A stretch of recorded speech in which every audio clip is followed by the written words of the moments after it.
Bueno, buenos días a todos, buenos días, qué lindo tenerlos a todos juntos hoy acá.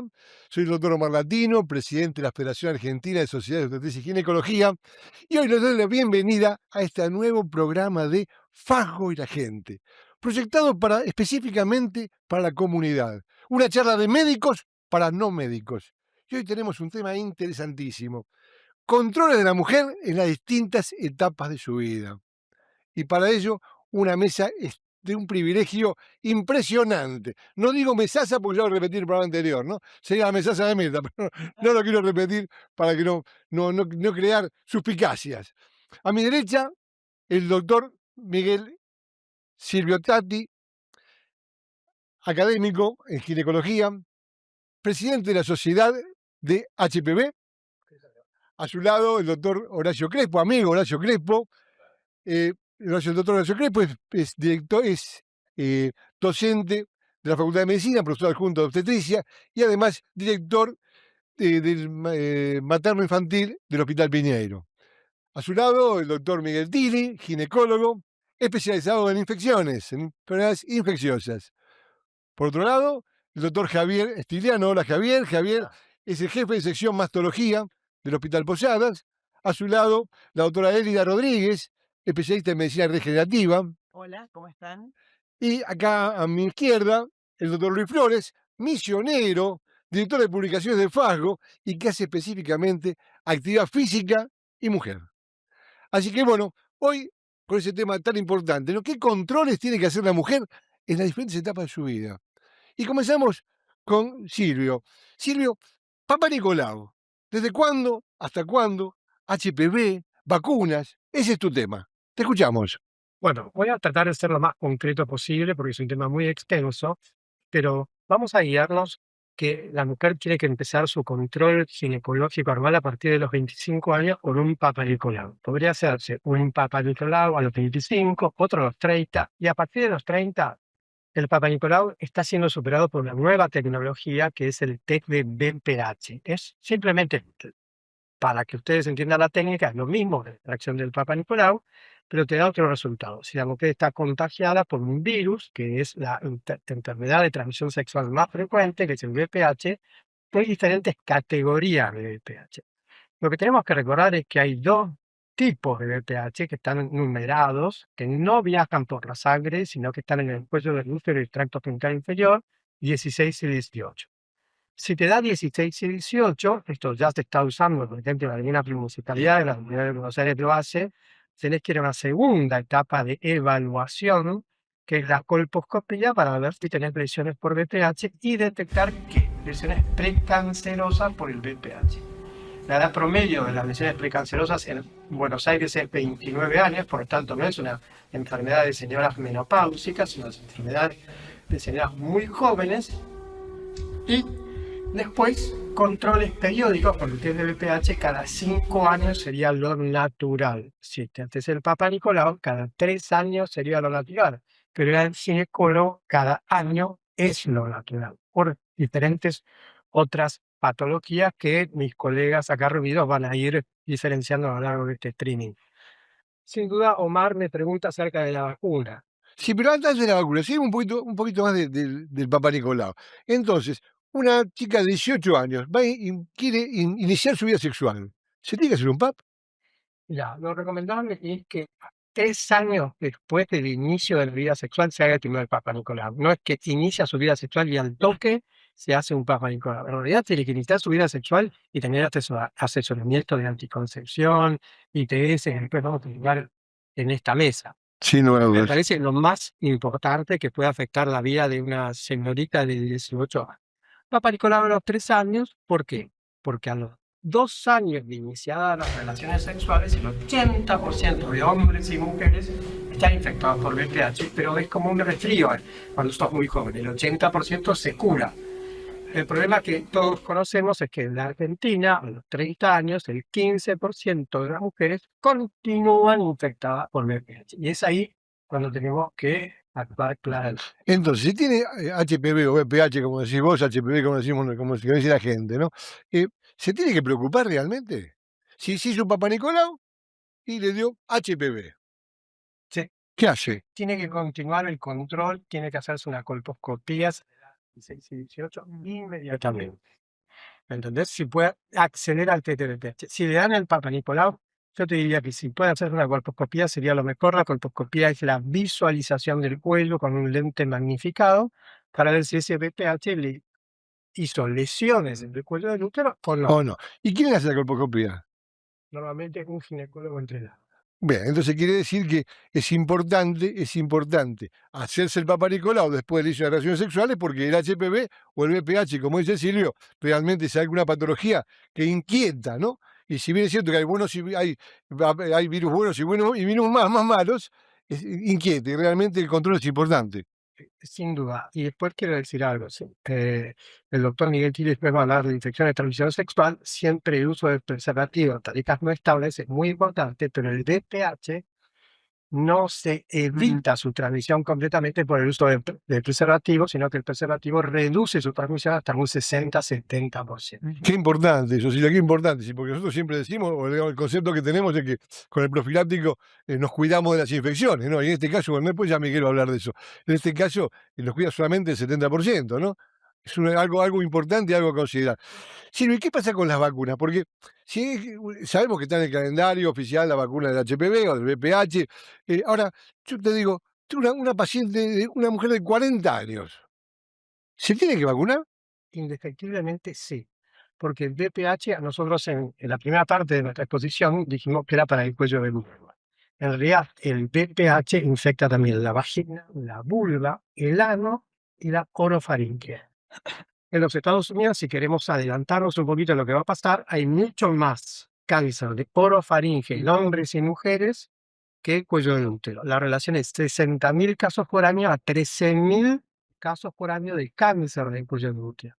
Por lo tanto, una mujer en la Argentina de 40 años debería vacunarse para VPH para prevenir otro tipo de cánceres que también, como ginecólogos, somos los médicos de atención primaria de la mujer, tenemos que informar a nuestros pacientes que la no vacunación la expone a padecer a lo largo de su vida de cáncer de ovario, la edad promedio es 60 años, no es cáncer de cuello 45 años, 40 años.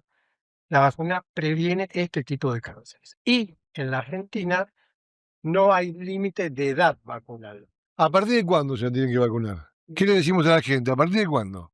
Ahora, en el calendario gratuitamente niños y niñas a partir de los 11 años, Bien, claramente. bien. Y después, si no están vacunados, no hay límite de edad. Una señora de 60 años, ¿podría vacunarse? Podría vacunarse. Vos me decís, el sistema inmunológico de una niña de 11 es lo mismo que una mujer de 60. No, la cantidad de anticuerpos que genera no es la misma porque hay envejecimiento hasta del sistema inmune también. Pero nosotros nos guiamos, el ANMAT se guía por la reglamentación de la Agencia Europea de Medicamentos, que también permite que te vacunes sin límite de edad. Es decir, que no es un invento argentino que te puedes vacunar a cualquier edad. En Europa también te puedes vacunar a cualquier edad. Bueno, bárbaro. Entonces, HPV, vacunas, Papá Nicolau, Silvio, gracias. Realmente es algo que inquieta siempre. Es una pregunta Pero nomás frecuente, quisiera sí. hacer una división muy grande. A ver. Para VPH, prevención primaria y prevención secundaria. Primaria, niños y niñas, por favor, vacunación a los 11 años gratuita en cualquier vacunatorio. Secundaria, señora, vaya al ginecólogo que le haga un Papa Nicolau o un test de VPH. Es lo que esté disponible en su centro de salud. Y esto me parece lo más importante. Bueno, entonces, control importante a partir de los 11 años, la vacuna, y no hay edad para darse la vacuna y poder cuidarse con el del HPV o VPH. Bueno, pero va siguiendo con un poco los controles de la mujer, las diferentes etapas de la vida. En algún momento la mujer quiere quedar embarazada. ¿Y qué hace, Horacio, cuando decide, a vos que sos el presidente de SOGBA, acá me están haciendo gestos que no dije que hace el presidente de SOGBA, la Asociación de Obstetricia y Ginecología de la provincia de Buenos Aires? Horacio, te escuchamos. ¿Qué Bueno, pasa? lo ideal cuando decide la pareja el embarazo es la consulta preconcepcional. Es decir, la ida al médico obstetra, al médico ginecólogo, en el cual hay que hacerle una buena historia clínica, ver sus antecedentes, hacer un buen examen físico, mamario también, un PAP, como decía recién Silvio, si la señora no tiene actualizado, ver qué vacuna puede necesitar o no, hacer un laboratorio, es decir, poner todo en orden para el comienzo de un embarazo.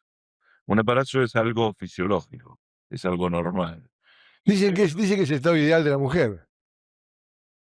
La mujer ¿Es cierto? sobre todo porque no le dan nada para llevar un útero, que lo que hace cuando va creciendo es comprimir todo. Es decir, el útero crece y que se corre el resto de los órganos, por su importancia es lo fundamental.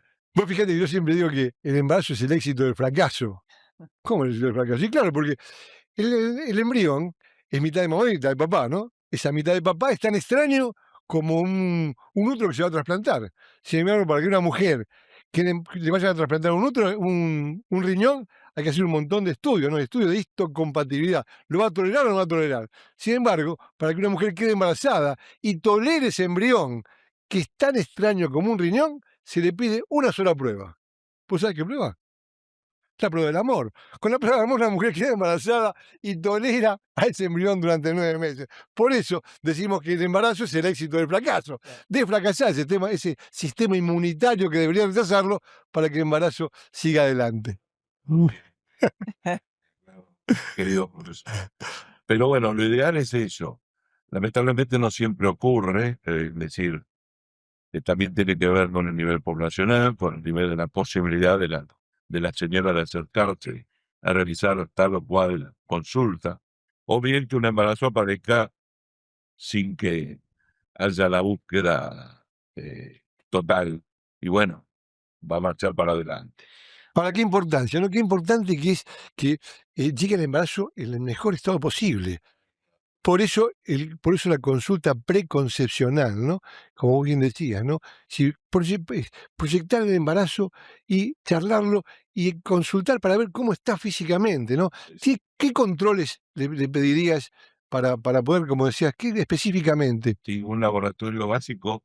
A ver, estamos hablando de mujeres sanas. Por ejemplo, si viene una mujer con una patología, por ejemplo, hipertensa o diabética, etcétera, es otra cosa. Pero una mujer sana, normalmente con tener un hemograma, con tener una glucemia, es decir, tener un laboratorio básico, sabemos en qué le va a esperar a esa señora. Ahora, si es una mujer que trae una patología asociada, ya la cosa cambia. Es decir, tendríamos que evaluarla, por ejemplo, con un cardiólogo que le pide un electro, que le hace una patología de hipertensión como está, con un diabetólogo si su insulina, si está recibiendo la insulina que corresponde, si su hemoglobina glicosilada está bien o no. ¿Qué es la hemoglobina glucosilada? ¿Qué es la hemoglobina Y la glucosilada? hemoglobina glicosilada que marca que un tratamiento con insulina está bien, que su de su glucosa se ha mantenido estable y no ha tenido picos. ¿Por qué? Porque después en el embarazo eso hace que haya complicaciones. Si tiene que tomar alguna medicación antes de embarazarse, como el ácido fólico. Lo ideal es el fólico. Lo ideal es el ¿Y fólico. para qué sirve el ácido fólico? Para evitar alguna malformación del sistema nervioso central. Es decir, si no trae antecedentes, con solo 1 miligramo día de fólico suficiente, si trae antecedentes, la dosis se multiplica por 4. Ahora, qué importancia, ¿no? Porque si antiguamente cuando no había ácido fólico, no se indicaba el ácido fólico, había mucho más mielomeningocele y mucho más complicaciones neurológicas que la que hay hoy, ¿no? Así que es muy importante la consulta preconcepcional para que empiece a tomar el ácido fólico, fundamental para evitar complicaciones durante ese embarazo, ¿no? Exacto. Y está el otro caso, que la paciente vende embarazada directamente, porque no buscó una consulta, porque no buscó embarazo y apareció, que también podemos dar ácido fólico. Pero la expectativa, la reducción de toda la patología no es la misma que si se da antes del embarazo. ¿Y hasta cuándo tiene que tomar ácido fólico? Las primeras 12 semanas. Brillante, brillante, Horacio, muy bien. Che, ¿y qué pasa, para un poquito del tema, qué pasa con la natalidad? Bueno, El tema de... buena ¿Nos estamos por quedar sin trabajo los obstetras? Porque acá los ginecólogos no se quejan, pero nosotros sí nos quejamos. con esa luz en cualquier momento, hicimos una flota propia que se llama obstetricia en el recuerdo. Y realmente es un tema que ha pasado o que pasa en todo el mundo, no solo en la Argentina. Lo que pasa es que, bueno, nosotros nos vinimos acá con una reducción del 30 o el 40% en esta última década, inclusive. Hay muchas cosas que se hablan que pueden ser la causa. Hay muchas parejas que deciden hoy por hoy no tener hijos. Hay mujeres que están avanzando en la edad porque, bueno, quieren desarrollarse profesionalmente, etcétera. Cambió la edad sexual de la mujer. La edad sexual, ya cuando nosotros antes hablábamos los 40 años, hoy es mucho más frecuente, 40 años Claro. en el embarazo. Por eso hay patologías que son más frecuentes ahora durante el embarazo, porque Sí. yo que hago enfermedades autoinmunes, yo me acuerdo que cuando recién empecé en el 88, una paciente con lupus era una rareza, ¿no? Y yo me acuerdo que compañeros de hospital ya me dicen, sí, Pepe, porque a mí me dicen, Pepe, tengo una paciente con lupus, ¿qué hago? Y hoy es algo frecuente, ¿no? Es decir, hoy como una mujer se embaraza después de los 30, toda esa patología que no se veían durante el embarazo porque ya no estaban embarazadas, hoy se ven, ¿no? Se ve más, patología vascular, patología de hipertensión, o sea, esto al atrasar el embarazo, obviamente aumenta la posibilidad. Y vos fíjate que hasta es un problema también social, ¿no? Porque hoy hace poquito, hace unas horas, escuchamos que una maternidad importante de un sanatorio conocido de la calle Córdoba, el Finoquito, cerró la maternidad, ¿no? Es decir, como que esto, al disminuir la natalidad, disminuyen los partos y va a afectar, no va a afectar no solamente a nivel sanatorial, sino también a nivel profesional, ¿no? Bueno, en los últimos años hay varios sanatorios que han dejado de lado el área de obstetricia y neonatología y la han cerrado. En Capital Federal tenemos, yo no los quiero nombrar, pero 4 o 5 seguros que en los últimos años han cerrado. Inclusive los hospitales, ¿no? Seguramente en algún momento va a haber algunos cambios entre los hospitales porque hay maternidades que han disminuido muchísimo su cantidad de partos anuales, ¿no? Gracias, Horacio. No, Miguelito, ¿qué son las ITS, Miguel? Bueno, en primer lugar, gracias Omar por la invitación, a los colegas también por poder compartir esta mañana con ustedes, un sábado. Bueno, pero estamos contentos porque vamos con el mensaje, a hacer algo positivo. Bueno, las infecciones de transmisión sexual, que es el término que realmente es el más apropiado. Antes se hablaba de enfermedades venéreas, por Venus, la diosa del amor. Después hablaban de enfermedad de transmisión sexual. La enfermedad responde a un agente y produce determinado cuadro. Acá hay muchos pacientes o muchas personas que tienen, digamos, infecciones asintomáticas, no totalmente, como una infección por clamidia, que puede ser hasta un 80% asintomática. ¿Qué es una clamidia? Una clamidia es una infección bacteriana, es una de las más prevalentes dentro de las bacterianas, como la sífilis, la gonorrea también, que son bacterianas. Y la clamidia en particular genera, digamos, cuadros de infecciones en la pelvis que pueden pasar totalmente desapercibidos y después generar secuelas o complicaciones. La esterilidad es una de ellas, el aumento del riesgo de embarazo ectópico, dolor pelviano crónico. Bueno, hay una serie de cuestiones. Volviendo al tema de las ITS, recordemos siempre que hay las vías, digamos, de transmisión por las prácticas sexuales. Y de acuerdo a las prácticas sexuales, también donde uno va a buscar, de acuerdo a las prácticas, vamos a buscar las lesiones. Si la paciente, por ejemplo, tiene o practica, por ejemplo, cunilingus, sabemos que puede haber ciertas manifestaciones en la pareja, digamos, localizada en la cavidad oral. Yo igual creo que todos saben que es cunilingus, ¿no? Pero para sexo, Orogenital. muy bien, sexo oral. También entre mujeres. ¿Saben cómo se llaman? La práctica entre No. mujeres. El contacto entre las mucosas vulvares, tribadismo. ¿Eh? se llama. Tribadismo, mira. Tribadismo. Y también puede ser fuente de transmisión Claro. el tribadismo. Ajá, La mira. sodomía, contacto ano, pene, también puede localizar lesiones a nivel de la zona anal. Bueno, hay que tener en cuenta a veces las prácticas sexuales, que a veces no le preguntamos a las pacientes para no hacerlas sentir incómoda, pero a nosotros, si viene con lesiones, tenemos que tratar de revisar la cavidad oral, porque en la cavidad oral es, digamos, un sitio muy frecuente de lesiones. Ahora, qué importancia entonces que tenemos el tiempo necesario en la consulta, ¿no? Esa relación médico-paciente, y que a veces con el tiempo y con lo que nos ha pasado económicamente, ¿no? Es decir, que el médico a lo mejor trabaja en un consultorio y tiene puesto una paciente cada 10 minutos y no tiene el tiempo suficiente para poder encarar ese contacto, esa simbiosis que tiene que darse con el paciente, esa relación especial para que pueda preguntarle cosas más íntimas y que la mujer en este este caso tenga bien contar cosas que a veces da vergüenza y que, bueno, que muchas veces el médico pregunta con dificultad y la mujer por vergüenza no contesta y se priva de la posibilidad de a lo mejor prevenir o de curar alguna patología importante, ¿no? Sí, ¿qué hay de cierto eso de que qué pasa con la sífilis? Sí, que cada vez hay más sífilis. Bueno, la sífilis está considerada como una ITS reemergente, que se creía, digamos, que estaba controlada por el número de casos, pero en los últimos 10, 15 años ha habido un rebrote, pero no solo en la Argentina, en distintos países del mundo. Y acá, digamos, el tema es el impacto de la sífilis. Como Horacio estaba hablando del tema del embarazo y lo que se puede hacer en el tamizaje, la consulta preconcepcional, es muy importante pedir un análisis específico para sífilis, porque si nosotros tratamos a esa paciente, vamos a evitar la sífilis congénita. ¿Qué le puede pasar? ¿Qué le puede pasar El embarazo generalmente puede, digamos, no dar manifestaciones y el bebé nacer infectado puede generar fetos muertos intraútero y es una de las causas principales de fetos muertos en la actualidad, la sífilis. Y es una infección que se diagnostica fácil, se trata fácil, sin embargo hay una serie de cadenas de obstáculos que tiene que vencer la paciente para llegar al diagnóstico y tratamiento.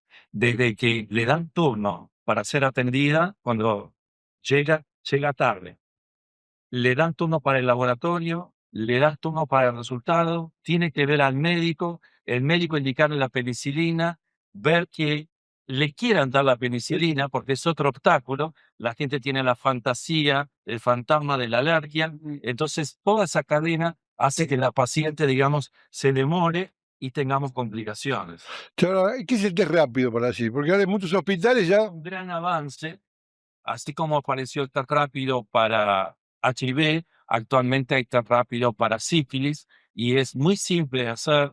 En muchos hospitales lo hacen en la primera consulta, los médicos mismos residentes, se pincha un dedo, se coloca, digamos, en una cubeta como si fuera un Evates, perdón la marca, se coloca un buffer y a los 15, 20 minutos ya se hace la lectura y la paciente ya se va a tratar por el tema de sífilis. Qué bueno. Después igual se saca sangre para corroborar el diagnóstico, para hacer el seguimiento, porque yo tengo que cuantificar el título de BRL que tenía para ver si se curó o no, pero ya la paciente se va tratada.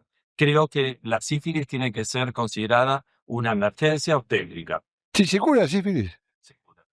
Bueno, es importante, es un mensaje importante, ¿no? La penicilina, por suerte, sigue a través del tiempo sensible. El treponema sigue siendo sensible a la penicilina, por suerte. Por supuesto que nosotros tenemos que considerar que hay mucha gente que tiene sífilis y no lo sabe, porque la sífilis va pasando por etapas. Tenemos una primera etapa donde aparece, digamos, una lesión inicial que se llama chancro, que es como una lastimadura, una llaga, como dicen las pacientes.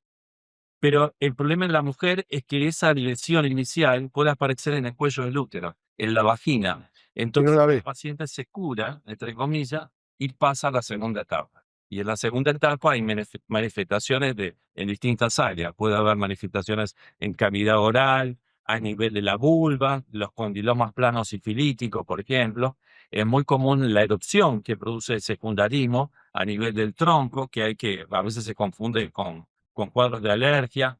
Bueno, se cura esa segunda etapa y pasamos a una latencia y después viene el periodo terciario con manifestaciones del sistema nervioso, manifestaciones cardiovasculares. Por eso es muy importante. O sea, tenemos que siempre incorporar el tamizaje para sífilis en cualquier laboratorio que se pida, porque es barato hacer Qué bien.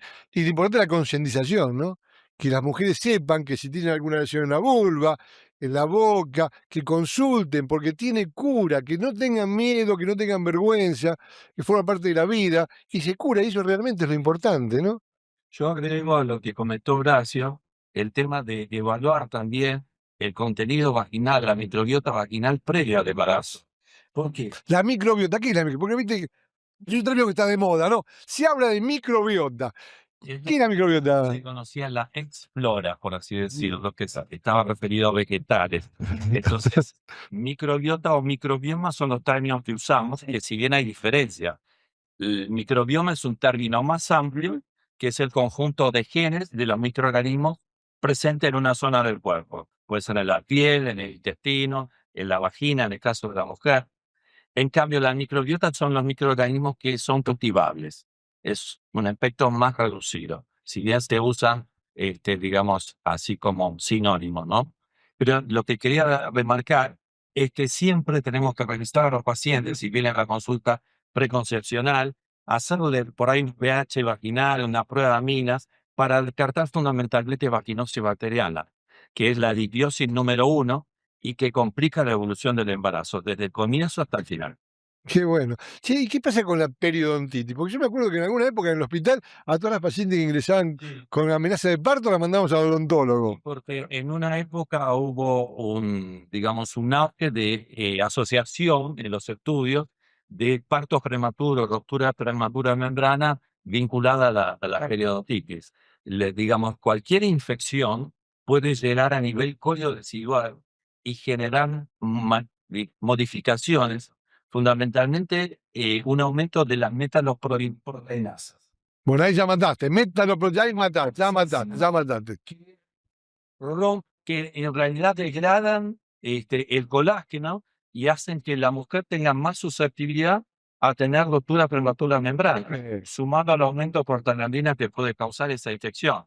Entonces, siempre es conveniente revisar a las pacientes y sobre todo los pacientes de bajo recurso. Es difícil, digamos, que vayan al odontólogo porque hay poca accesibilidad. Sin lugar a dudas. Sin lugar a dudas. Entonces, revisarle la boca a los pacientes también.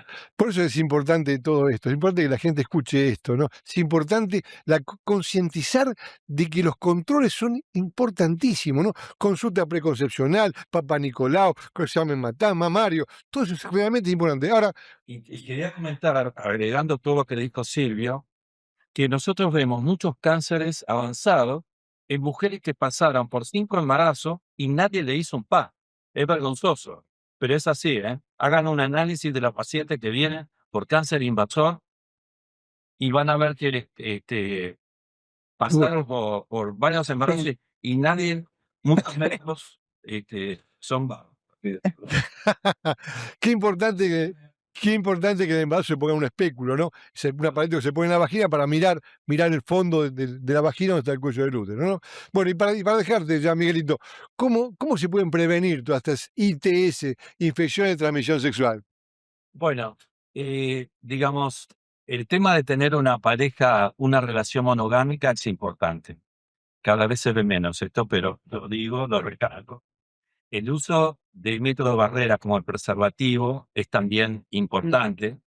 El consumir drogas favorece a que mucha gente, digamos, que en ciertas ocasiones no haría esa práctica, lo hace. Hay como un descontrol. Digamos, en poblaciones jóvenes se ve mucho esto, pero no solo tan jóvenes. Ahora actualmente se está utilizando para las poblaciones más vulnerables, se está utilizando el PrEP y el Doxypep. El PrEP es para prevenir el VIH. Bien. Y el Doxypep es para prevenir ciertas ITS, como clamidia, sífilis y menos gonococo, que los menos en porcentaje. Pero en poblaciones de alto riesgo se le está indicando la doxiciclina dentro, digamos, de las 72 horas post-exposición. Esto siempre tiene que Es ser... decir, que una paciente que tuvo una relación aislada y que de pronto si sospecha de esa relación o porque consumió droga o porque fue una relación accidental, que hoy es tan frecuente, de pronto tiene la oportunidad de ir al ginecólogo y el ginecólogo darle una medicación para prevenir un mal mayor. Y el uso del profiláctico, ¿no? Fundamental, ¿no? Es eso, ¿no? Y reducción de riesgo. Y al final agregamos la vacuna que existe para prevenir ITS, como el HPV, como ya comentó el doctor Tati, pero también tenemos la vacuna para hepatitis B, que también previene hepatocarcinoma y cirrosis. Es muy importante. Es decir, tumores malignos del hígado. Sí. Mirá que bien. Nosotros vemos gente de mayor edad y no le pedimos anticuerpos para hepatitis B y deberíamos pedir. Inclusive vacunados a veces tienen un bajo nivel de anticuerpos se toma como límite 10, pero bueno, hay que tener en cuenta, si realmente se vacunó y tiene bajo título de anticuerpos, hay que hacer un booster, un refuerzo para esa paciente. Bien. Se vacunó, hay que darle 3 dosis. Entonces es importante también vacunarse contra la hepatitis B, ya no solamente para el HPV, ¿no? También para la hepatitis B. Y también el uso del profiláctico, ¿no? Yo creo que así como no cubre solamente el 70 del HPV, la sífilis, la gonorrea, todo eso, así que digamos que hoy por hoy indicar y recordar que el uso del profiláctico es muy importante, creo que hace escuela, ¿no? Sí. Bueno, gracias, Miguel. Y sabes que, Javier, hay alguna pregunta que siempre nos hacen frecuentemente, ¿no? Mamografía. ¿A partir de cuándo? ¿Hasta cuándo? Mamografía. Tengo 20 años, ¿me tengo que hacer una mamografía? No. No. Es excelente la pregunta. No, no tengo 20 años seguro. No. Ah, Yo no quiero decir nada. Primero agradezco estar acá. No voy a hablar de edades, pero yo de todos ustedes hice un curso, escuché una charla que me marcó, así que agradecerles públicamente esto. para ¿eso es bueno o es malo? Eso me parece tratando de viejo. Ya eso, No. no Por eso te dije que invitamos más, Javier, no te invito más. a vos a la mamografía. La mamografía se discutió durante muchos años, durante mucho tiempo. Los médicos antes indicaban una mamografía que le llamaban basal, una mamografía de control, que después la evidencia demostró que no tiene sentido, que no sirve para nada, porque la mama cuando es joven es más densa y la mamografía no ve. Entonces terminamos pidiendo más estudios. ¿Qué significa más densa? Más densa es más tejido. La mama más joven es más dura, por ejemplo. Por ahí está la cosa, ¿no? Como más dura, puede doler un poco más y la mama a mayor edad se vuelve más grasosa y se ve mejor en la mamografía. Entonces la mamografía sirve a partir de una determinada edad. No estoy poniendo número porque quiero, antes que me maten, esto es así. En distintos países del mundo se discute si es a los 40, a los 45 o a los 50. Nadie dice que a partir de los 40 está mal. Dicen que a determinada población. Todo el mundo coincide que lo ideal es, lo genial, es a partir de los 45. Acá en Argentina es a partir de los 40 años. Por la distinta incidencia de cáncer, por la accesibilidad que hablamos y porque la Sociedad Argentina de Mastología lo analiza los trabajos y se decidió en un consenso que se publicó en el 2021 utilizar la mamografía a partir de los 40 años, erradicar esta basal, excepto, que es una repregunta que seguro me vas a hacer, que la paciente tenga un familiar directo que haya tenido cáncer de mama. Y a partir de ahí es 10 años antes de la edad de ese cáncer. Ejemplo, una madre que tuvo cáncer a los 55 no tiene que empezar a los 35. Pero si la madre o una hermana tuvo a los 40, tiene que empezar a los 30. Entonces es importante el interrogatorio, Bien. contar, saber preguntar si hay antecedentes de cáncer de mama. Excelente. Pero, ¿qué pasa si una paciente tiene 30 años y viene a la consulta y dice, me duelen las mamas? Bien. ¿Le pido mamografía o no? No. No. Vos ¿Y entonces qué le pido? Vos dijiste muy claro y todos hablaron de una cosa clave, que es el tiempo que se le dedica a las pacientes. En mastología, cuando la paciente se sienta delante nuestro, y en ginecología también, porque el médico de familia, el médico que asesora es el ginecólogo, el que va a derivar es el ginecólogo. La paciente no levanta el tubo y dice, yo quiero ir al mastólogo. Yo va al ginecólogo y yo me duele la mama. Obvio. Entonces, hay que tomarse un tiempo para hacer una anamnesis. Anamnesis es lo que las pacientes y la gente dice interrogatorio, que no nos gusta la palabra interrogatorio porque suena policial. La anamnesis es esa entrevista que se hace. Y se hacen un montón de preguntas, como contó Horacio, Miguel, todos contaron, todos contaron sobre el tiempo que se le dedica. Y ahí uno tiene que hacer una estratificación del riesgo. Esta paciente tiene mucho riesgo de tener un cáncer de mama, no tiene riesgo, y ahí decide qué estudios se hacen. ¿Y a los 30 qué le pedís? ¿A los 30 A qué le los pedís? 30, si le duelen solamente las mamas, lo único que hay que pedirle es una ecografía, Bien. pero siempre a los 40, a los 50, siempre después de un examen mamario y axilar, porque es increíble, no vamos a sacarnos el cuero entre colegas, muchas veces la axila queda un poco olvidada, tal vez por el tiempo que hay que dedicarle, porque hay estudios que demuestran que son iguales, por ejemplo la ecografía hoy en día en manos expertas, como la colposcopía, no cualquiera está entrenado en hacer una colposcopía y el examen axilar puede ser difícil, la ecografía axilar es aún más difícil. ¿Y por qué es importante revisar la axila? La La, axila debajo del brazo, ¿no? La acá, axila. la axila, abajo del brazo, exactamente. Porque los ganglios, como yo ya me meto en la anatomía, hay áreas topográficas en el cuerpo que uno puede revisar los ganglios. Que todos nosotros revisamos ganglios. No lo decimos, pero cuando hay una infección vaginal, vulvar, en la mama, o una sospecha de una patología oncológica, revisamos ganglios. ¿Por Ahí qué? dentro ¿Por qué están, revisamos los ganglios? porque la mayoría de nuestros cánceres, para no decir todos, eh, metastatizan, viajan por el sistema linfático, el sistema inmune, que hablamos también. Y las estaciones de policía de ese sistema inmune son los ganglios. Ahí se queda el cáncer, ahí empieza a crecer y es un signo de alarma. Y muchas veces encontramos un ganglio, pero no encontramos el tumor de donde salió. Pero ese lo encontramos ahí. Si no lo encontramos ahí, ya vamos a llegar demasiado tarde. Bien, sí, ¿mamografía hasta cuándo? Tienes 70 años, ¿tienes que hacer mamografía? 70 años sí. ¿Hasta El qué edad? corte es acá en Argentina 80 años. En 80. algunos países 70 años hay un número feo que cuando hablamos de oncología, de cáncer y demás decimos sobrevida, ¿no? Palabras que son incómodas que no hablamos con los pacientes porque no tiene sentido, pero se calcula esto por la expectativa de vida. Se supone que un cáncer que aparece a los 75 años en la mama no va a ser tan agresivo como para llegar a que se muera de ese cáncer, porque antes se lo vamos a tocar, porque no estamos hablando de no examen mamario, estamos hablando de no mamografía. Entonces, a los 75, 80 años, si tocamos un nódulo, no es lo mismo que tocarlo cuando es joven. Donde tenemos que llegar, que es el objetivo de la mamografía, llegar antes que sea clínico, antes que se toque. Si nosotros lo podemos ver en un estudio, una mamografía, una tomosíntesis o algún otro estudio, antes que se toque, la posibilidad de que su paciente se cure es mucho más alta.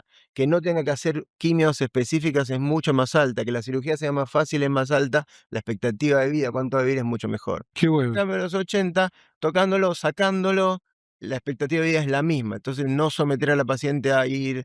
Pero esa es la idea a nivel poblacional. Ahora, vos dijiste Movilizarlo.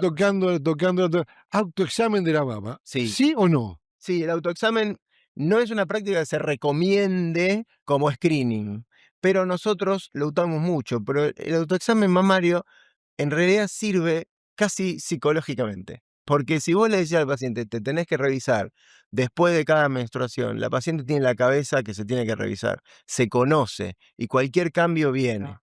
Pero no podemos confiar en el autoexamen, porque la paciente va a detectar tumores, esto está Claro, demostrado, claro. cuando miden 2 centímetros. Claro. En cambio, la mamografía lo detectamos cuando miden 2 milímetros. Si se tenés que decir cómo hacerse el examen de la mama, autoexamen, ¿a qué le dirías? Bailo acá. Es muy fácil. Lo que en realidad no es fácil, es sencillo, por decirlo así. Lo que hay que hacer es, con el torso desnudo, mirarse en el espejo, con los brazos hacia atrás y los brazos hacia adelante, para que me miren si está bien.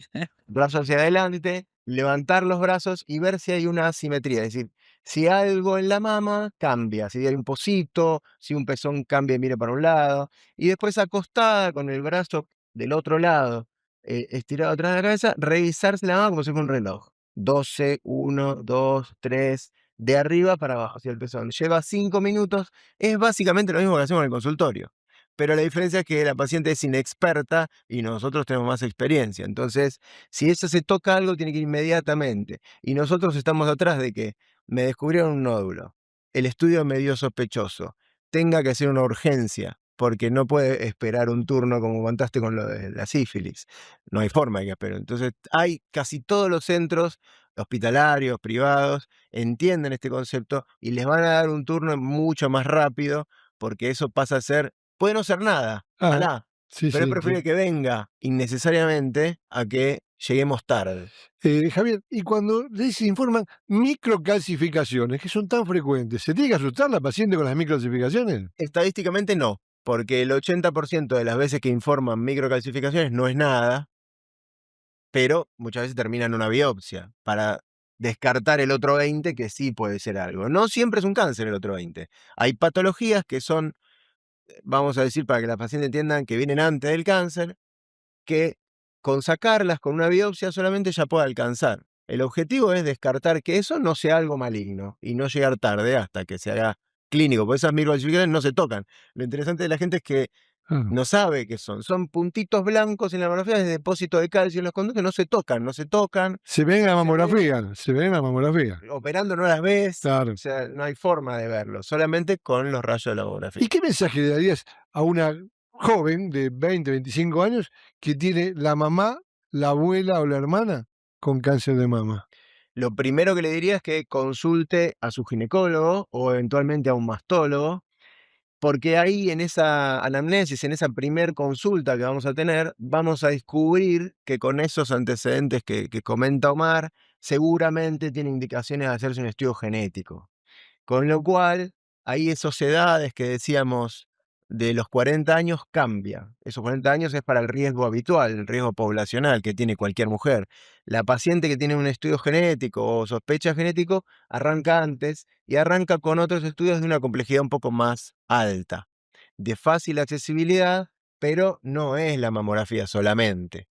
Ahora te voy a poner un aprieto. Dale. ¿Es bueno hacerse el estudio genético? ¿Cómo? ¿Es bueno hacerse el estudio genético? ¿Para qué sirve el estudio genético en mama en particular? Bien.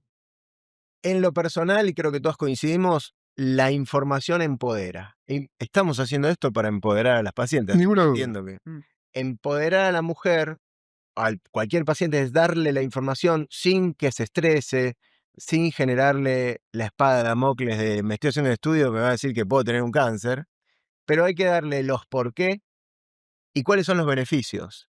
Es decir, si yo le doy a una paciente un estudio genético, le digo, mira, lo que vamos a encontrar es que vos vas a tener un riesgo. Yo siempre uso el mismo ejemplo.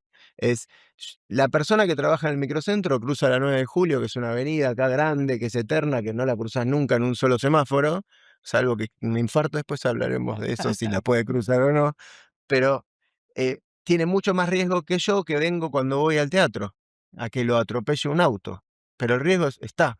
Obvio. Yo tengo 1 en 100 y por ahí el que cruza 100 veces por día Más tiene mucho frecuente. más riesgo. Obvio. Muy bien. Eso es el riesgo. No es que el estudio genético dice que va a tener un cáncer. Le dan un número de riesgo, que en estadística para nosotros es común, para la paciente es más difícil. Con ese riesgo uno puede tomar una conducta, que hace eso en prevención. El ejemplo que yo le doy siempre también es que la mayoría de los cánceres de mama están asociados a otros cánceres. Ovario, cánceres, por ejemplo, de páncreas. Ninguno de nosotros va a estudiarse para el páncreas. Ahora, si a mí me dicen a los 30 años, mira, tenés un riesgo de tener un cáncer de páncreas y lo que tenés que hacer es una ecografía anual y ir a un gastroenterólogo una vez por año, yo voy.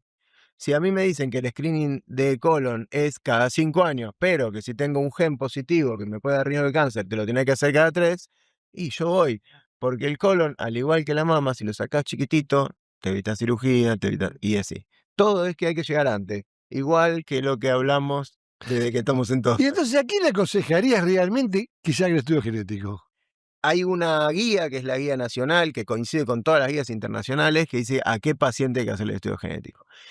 En líneas generales, 2 familiares directos es hermana, madre con cáncer de mama o cáncer de ovario, un varón en la familia con cáncer de mama, casi todos los varones con cáncer de mama en la familia son genéticos, ¿Es frecuente el cáncer de mama del hombre? es el 2% de los cánceres, o sea, cada 100 pacientes que diagnosticamos en el hospital, en el consultorio, 2 son varones, y Mira. en los cánceres de varones es el 2%, o Mira. sea, es un 2. Entonces, ¿a quién le aconsejaríamos el estudio A estos genético? pacientes, a que tienen un familiar cáncer en un masculino, 2 familiares femeninas de mama, ovario, en familiares directos. Después hay otras divisiones, por ejemplo, si hay síndromes genéticos, es un poco más complicado, pero en líneas generales es eso. Pero hay una cosa más importante.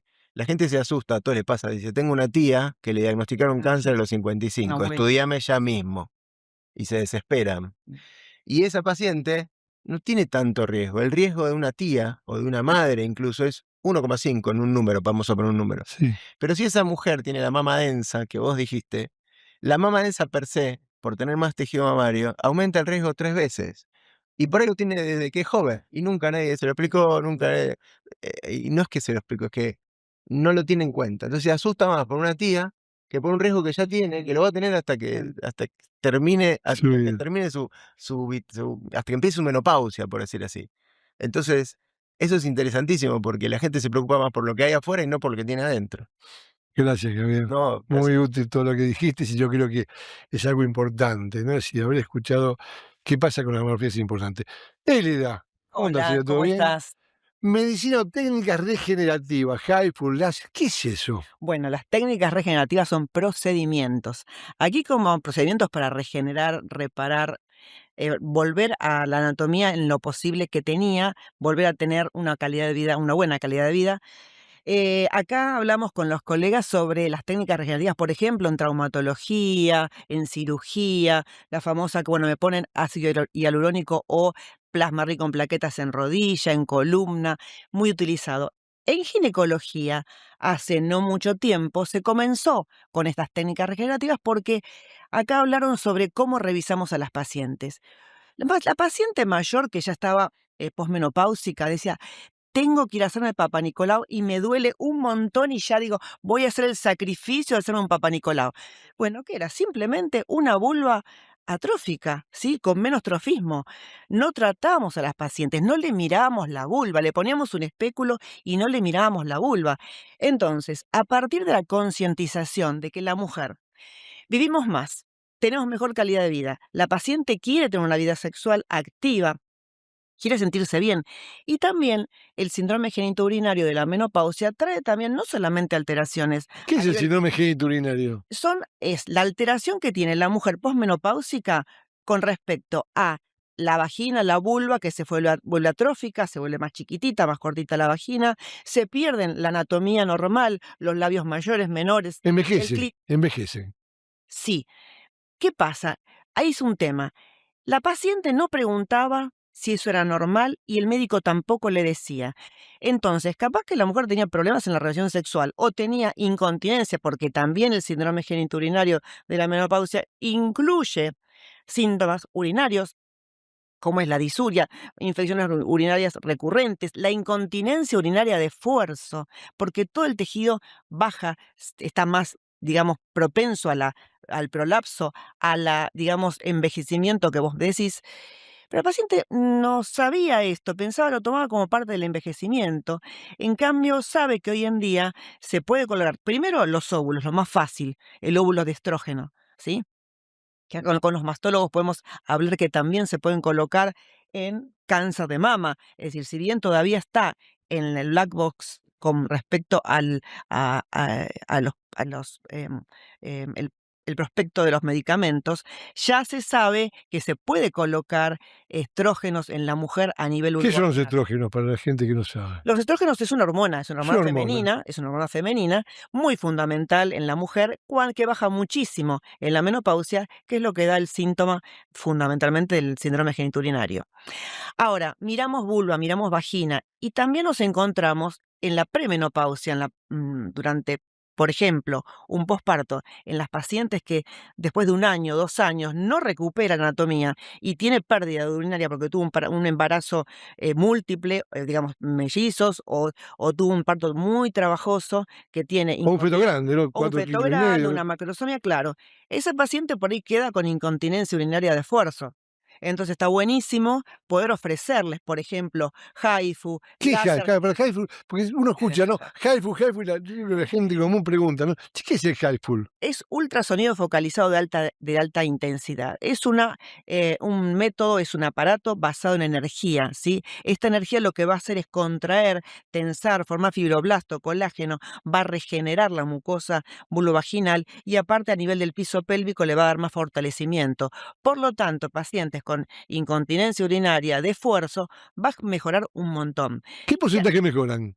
Mira, eso es relativo, porque todavía, a ver, no son indicaciones precisas, o sea, no, digamos, las guías todavía no la tienen como, digamos, algo preestablecido. Nosotros, hay muchos estudios, por ejemplo, con láser. Con HIFU no hay todavía, pero nosotros los que practicamos, los que tenemos estas técnicas, vemos muchísimos resultados.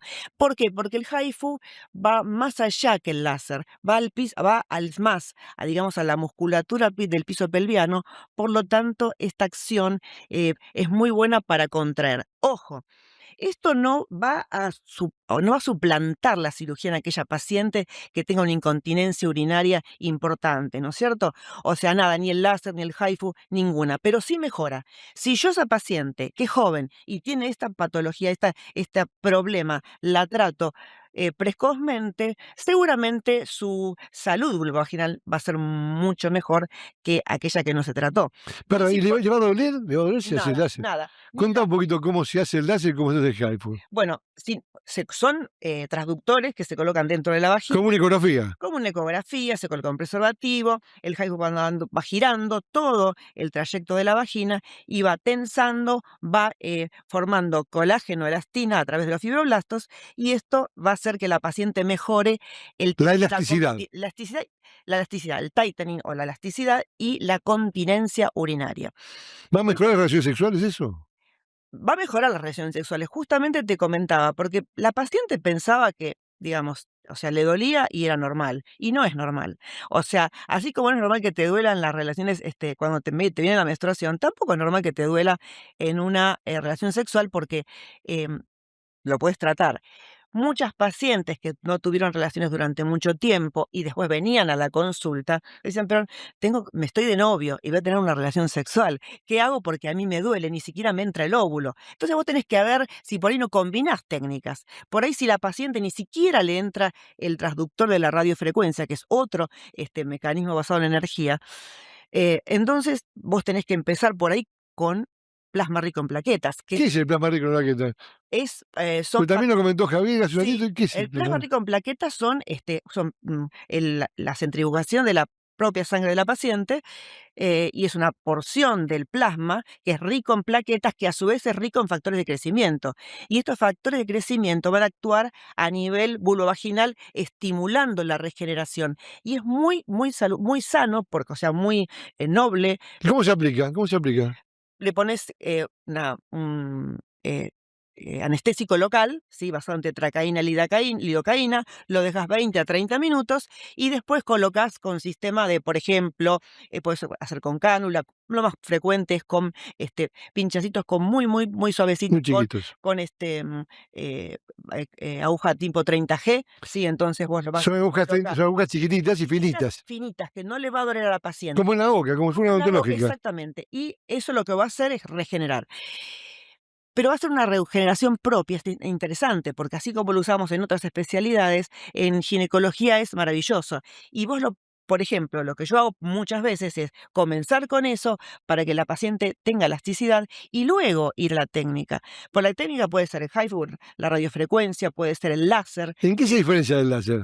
Son diferentes tipos de energía, ¿sí? Una es luz amplificada, la otra es ultrasonido focalizado de alta intensidad, otro es el electromagnetismo. Tenemos la silla de electromagnetismo para estimular el piso pélvico, que es te da Dijiste como... muchas veces el piso pélvico. Contá un poquito qué es el piso El pélvico. piso pélvico es fundamentalmente lo que sostiene la vejiga, ¿sí? Entonces sostiene el aparato genital y así como se caen todo con el tiempo, también a nivel interno todos los órganos bajan, se caen. Esas pacientes que tienen prolapso, ¿sí? Pacientes que tuvieron un parto muy trabajoso, pacientes que por su propia biología van a tener un Pero se prolapso. van debilitando con el tiempo los músculos. Por supuesto, se debilitan los músculos porque así como se debilitan, o sea, todo va cayendo, entonces no tiene la misma consistencia que tiene una mujer joven. Y también la mujer joven a veces no tiene la misma, digamos, biología, la misma fortaleza, que una mujer se puede recuperar bien y la otra no. Encontramos partos de 5 chicos que está perfecta y partos con un solo chico que tiene un prolapso, por ejemplo. Sí. Tratamos esas pacientes. Hay que tratar de tratar precozmente. Y no me quiero perder de algo, porque estoy viendo mucho. Cuando miramos la vulva, tenemos esas pacientes que vienen con prurito vulvar, Picazón vulvar. picazón que no cura con nada, que te dimos un óvulo, le dimos otro, y no le miramos la vulva. Entonces, ojo con el early lichen o lique temprano, ¿sí? Que es una zona ¿Qué es el líquen? es una enfermedad autoinmune que ataca la zona vulvar, vulvovaginal y también anal. Entonces, Son esas manchas blancas, son ¿no? esas manchitas blancas. Pero ¿qué pasa? Pensamos que era una cosa de la mujer mayor. Y hoy nos damos cuenta que si nosotros podemos diagnosticarlo precozmente, esa paciente, su calidad de vida va a ser otra, porque yo la puedo tratar. Por supuesto que tengo que decirle que tiene que cambiar un montón de cosas en su vida, ¿sí? Alimentación, el cuidado. Antes le damos una cremita y punto, listo. No, hoy la podemos tratar, por ejemplo, con plasma rico, con láser. Hay un montón de... por eso esto realmente... ¿Es malo tener un líquen? ¿Se puede cancerificar el líquen? El líquen obviamente tiene un riesgo bajo de cáncer con los años, pero esa paciente, mira, yo he tenido pacientes muy jóvenes que no sabían lo que era un orgasmo. Cuando vos la revisás, tenía totalmente tapado el clítoris. No digo que dependa fundamentalmente del clítoris, pero esa paciente no se conocía. Una paciente que tenía totalmente el capuchón del clítoris tapado, y entonces hubo que, con plasma, con diferentes técnicas, volver a trabajar esa zona para liberar el clítoris. Anatómicamente. Anatómicamente, tratar de hacer lo más, digamos, normal que se pueda, como tendría que tener una mujer a su edad. Y la gente antes no hablaba, le picaba, le molestaba. O los famosos, o sea, pañitos, o sea, o toallitas que se ponía la mujer grande, que pensaba que era normal. Claro. Entonces tratamos hoy en día que esa mujer de 40, 50 años no llegue a los 80 años con la mejor calidad de vida posible, que no puede ir no puede viajar, no puede estar con los hijos, no puede estar con los nietos porque pierde orina. No es normal. Entonces, no es normal. Lo importante de esto, de las técnicas regenerativas, como bien digo, nuestra vicepresidenta Mónica, la doctora Ñáñez, llegaron para quedarse. Y tuvimos un webinar maravilloso con el doctor Gaspar, especialista en láser, y esto nos trae a cuenta pensar un poquito, repensar cuando nosotros tenemos la consulta, como dijo el doctor Tilly, como dijo Tiliano, como dicen todos, qué poco preguntamos y a veces qué poco revisamos, ¿no? Porque en la consulta y en el Papá Nicolau ponemos un espéculo, podemos ver una verruga, podemos ver una lesión, un chancro, podemos ver diferentes cosas, pero a veces lo que no vemos es la calidad de vida y cómo sufre la paciente. La funcionabilidad, ¿no? ¿Cómo? La funcionabilidad. La funcionabilidad y aparte, fundamentalmente eso, la calidad de vida. Le pica, le arde, le duele, tiene infecciones urinarias recurrentes, tiene pérdida de orina. Entonces, hay que empezar a tratarlo precozmente y revisar y preguntar. Y si la paciente no lo refiere, preguntar, ¿cómo va? ¿Cómo te sentís? ¿Cómo va tu vida sexual? ¿Tenés pareja? Porque a lo mejor la paciente dice, yo no tengo pareja, no me interesa mi vulva, mi vagina, no me interesa si estoy bien o estoy mal. Claro, pero a lo mejor tiene Pero pérdida de orina. no, pero vos tenés que decir, Tiene mira, es incontinencia. un órgano como cualquier otro, cuídalo.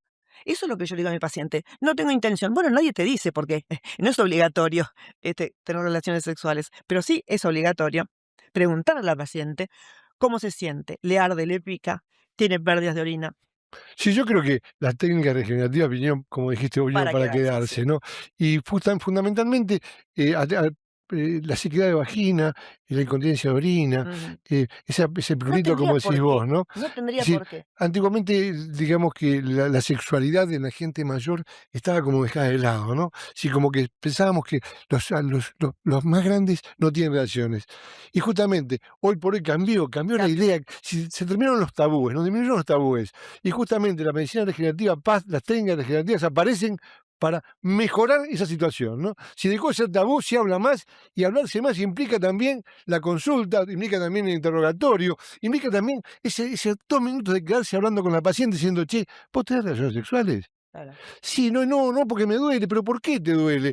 Y ofrecerle estas técnicas que hacen que de pronto la funcionabilidad se recupere, ¿no? Sí. Concientizar de que tenemos que hablar con el ginecólogo como si habláramos con el cura, sin contarle todo, porque justamente nos puede ayudar en cosas que a veces pensamos que no existen, ¿no? O que no hay cura para eso, o que eso es normal, y eso no es normal. Por suerte el paciente habla más. Hoy en día la mujer habla más. Bueno, no sé si tienen que ver las redes, no sé qué tendrá que ver con todo esto, ¿no?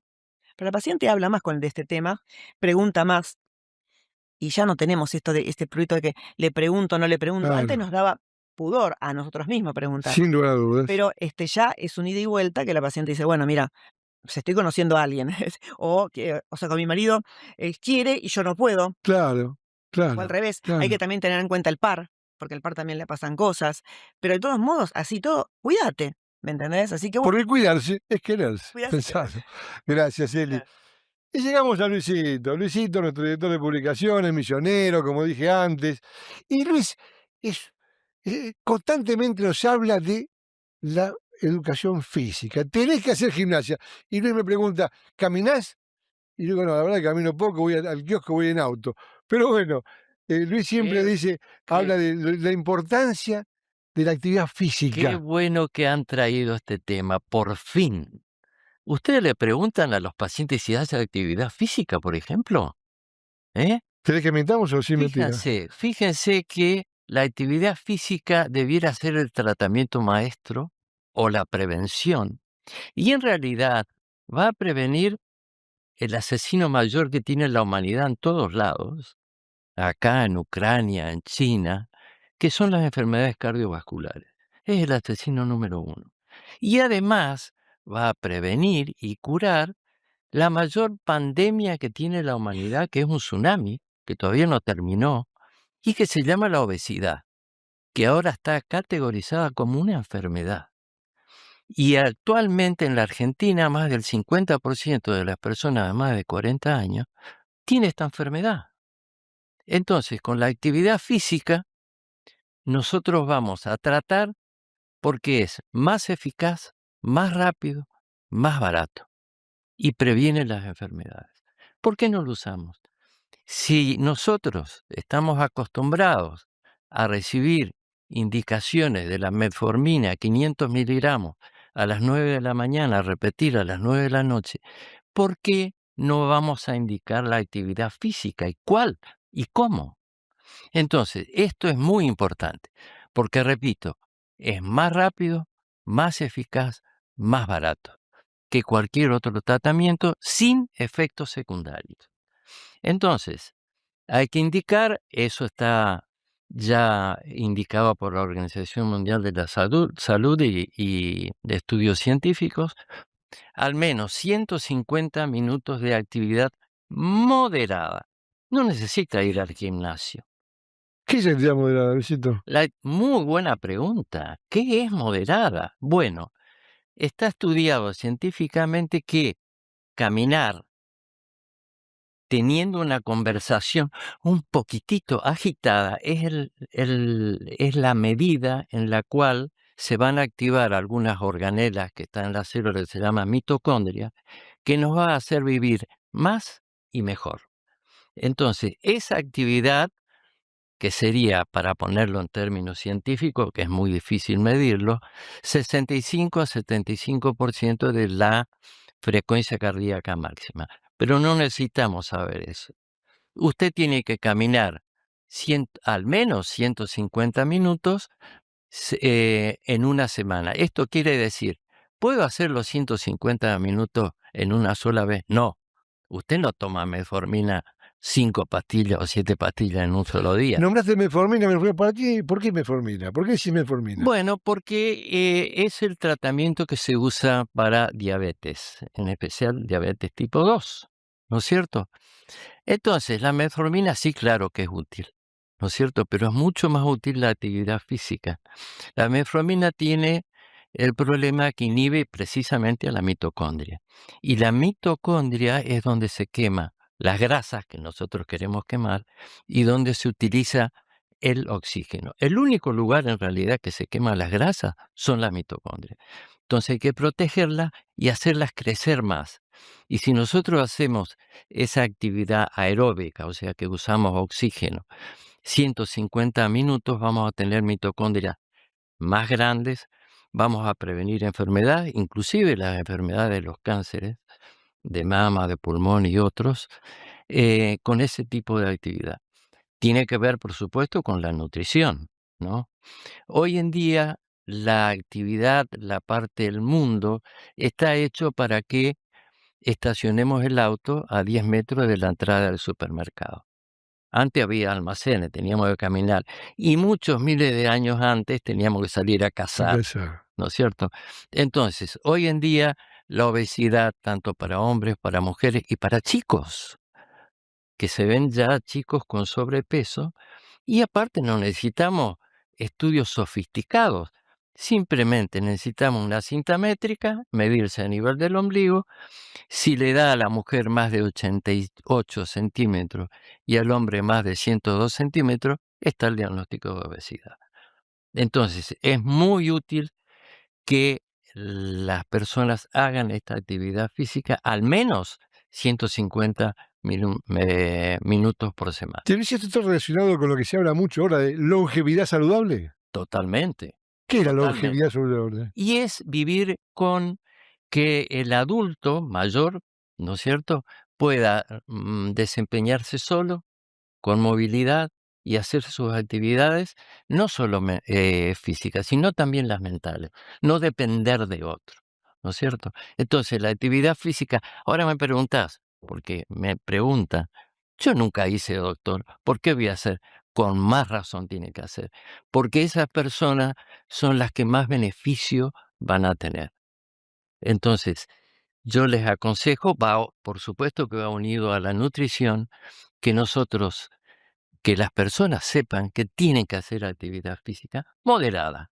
No necesitan siquiera ir al gimnasio, que a veces en realidad es inhibitorio, porque los pacientes dicen, hay esos patobicas que hacen esa actividad, la música fuerte.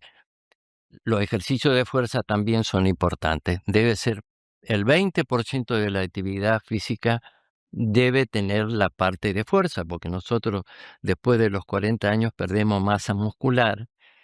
Y lo bueno de tener masa muscular es que trabaja cuando estamos en reposo. Tiene más gasto de calorías. Entonces sí, hay que ir y hacer actividad de fuerza, un 20% de nuestra actividad física. Ahora, qué importante que nosotros como efectores primarios de la salud, ¿no?, hagamos hincapié también en esto. Es decir, ¿cuántos de nosotros preguntamos si hacen actividad física? ¿Cuántos recomendamos? Seguramente que pocos. Así que qué importancia para esa longevidad saludable la actividad física. Así que gracias, Total. Luis. Bueno, ya estamos llegando al fin de esta mesa, de esta mesaza, y me gustaría que cada uno de ustedes me deje, lo deje a cada uno de los que está viendo y escuchando este programa, un mensaje. ¿Cuál es tu mensaje, Silvio, para la comunidad? Que esto es el Fajo y la gente. Quítame, hacete el papá. Horacio. Que cuando la idea está en la pareja de buscar el embarazo, hagan la consulta preconcepcional. Gracias, Horacio.